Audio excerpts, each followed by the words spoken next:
Hello everyone, I'm Mike Anderson from Collision Advice, and this is my great friend Danny Gredinberg from the DEG. And we are so excited to be working with SCRS to bring you a brand new series of quick tips to help you to boost your business.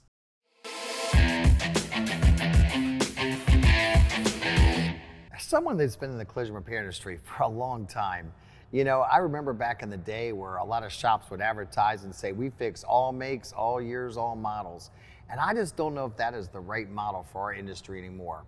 As a collision repair estimator, it's really important that when a customer reaches out to you and says, can you fix my vehicle, that we do some research first. For example, we need to understand, is this a vehicle that if it has any structural damage, we may not be able to purchase the parts unless we're certified, because there are many OEM manufacturers that have what's called restricted parts sales. And we need to determine this before we disassemble the vehicle. Another thing we might need to ensure is that we've got the right tooling and equipment to properly repair this vehicle. It's not uncommon today to see larger vehicles where maybe if you have an older spray booth, your spray booth isn't even tall enough for that vehicle to enter into the spray booth, or maybe you don't have the proper rivet gun. So in today's world, ladies and gentlemen, with the complexity of vehicles changing every single day, it's really important to us as collision repair professionals that we do the research before we begin disassembling on the vehicle. The worst thing in the world we can do to really make a customer upset with us is disassemble the vehicle and call them and say, I can't fix your car. Danny, what are some other thoughts you have about this? Oh, great point, Mike. And you're seeing more and more electric vehicles on the road today, and they are getting into accidents.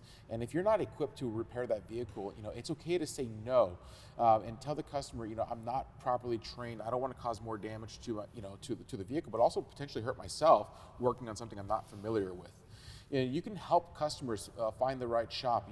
You're not disservicing them by pointing them in the right direction. You can go to the manufacturer's website, help them find, use a shop locator tool, and really give the customer a peace of mind knowing that their car is going to be fixed by someone that's trained, that's equipped to do so. And that would mean the world to the customer more than just taking a stab at it. So again, help the customer find the right shop if you're not equipped to do it right. If you found today's tip helpful, please hit that thumbs up button, subscribe to the channel, and share the video. Comment below for any future suggestions.